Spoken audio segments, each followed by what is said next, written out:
Why, hello there! The name's Frank Arrow, and I'm here to tell you about this wonderful French philosopher named Voltaire, and why you should learn more about him. Now, Voltaire lived in France during the 18th century, a time known now as the Enlightenment.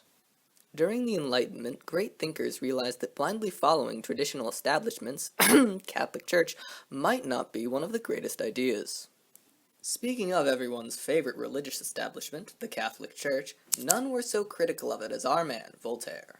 Like many of the Enlightenment thinkers, he supported separation of church and state, but going farther than most, he believed that an ideal society wouldn't even need a centralized church, saying, "100 years from my day, there will not be a Bible on the earth except for one that is looked upon by an antiquarian curiosity seeker."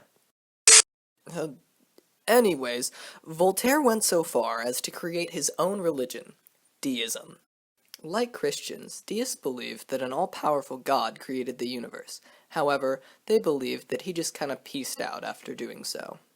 Developments like these helped lead to the emergence of the modern secular state, one where religious authorities played less of a role in people's lives. Along with this, many of Voltaire's ideas were incorporated into the governments of many countries, specifically the United States of America. Now, I'm sure a group of warm-blooded Americans like yourselves love our rights as much as the next patriotic partner, but did you know that much of our fundamental freedoms originate from ideals first expressed by Voltaire? Now, the freedoms of speech, expression, and religion are all near and dear to our hearts, being the very first amendments in the Bill of Rights. Back when the good old US of A was still on the workbench of the world stage, Voltaire was sitting pretty across the Atlantic dreaming up defenses for religious toleration, unimpeded free speech, and the ability to critique the government.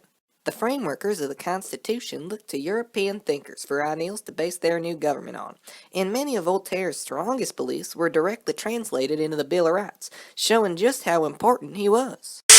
What is happening? Anyways, Voltaire. While many Enlightenment philosophers had important effects on Europe, Voltaire is the best to learn from. This is because, unlike most, Voltaire's writing doesn't come off as archaic, and is even funny and enjoyable to read. This makes them easier to teach and more relatable to the youth. What's up guys, Frankie A here, back with another Enlightenment reaction video, and today we're looking at Voltaire, so let's jump right into this. As I always say, common sense is not so common, and God damn, Voltaire, you got him! What a way to flaunt your pessimism! And it is difficult to free fools from the chains they revere. Bars! If all historical sources spit fire like this, I'd have made it through high school.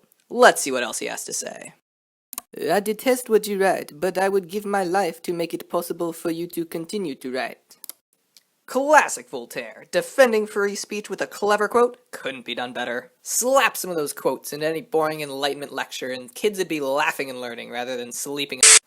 Oh god, what's happening to me? Oh god, not again. No! And now for our references. The following sources were used to provide only the most accurate information for the video. I hope that you've enjoyed and have a wonderful day. Get out of my head, you demons!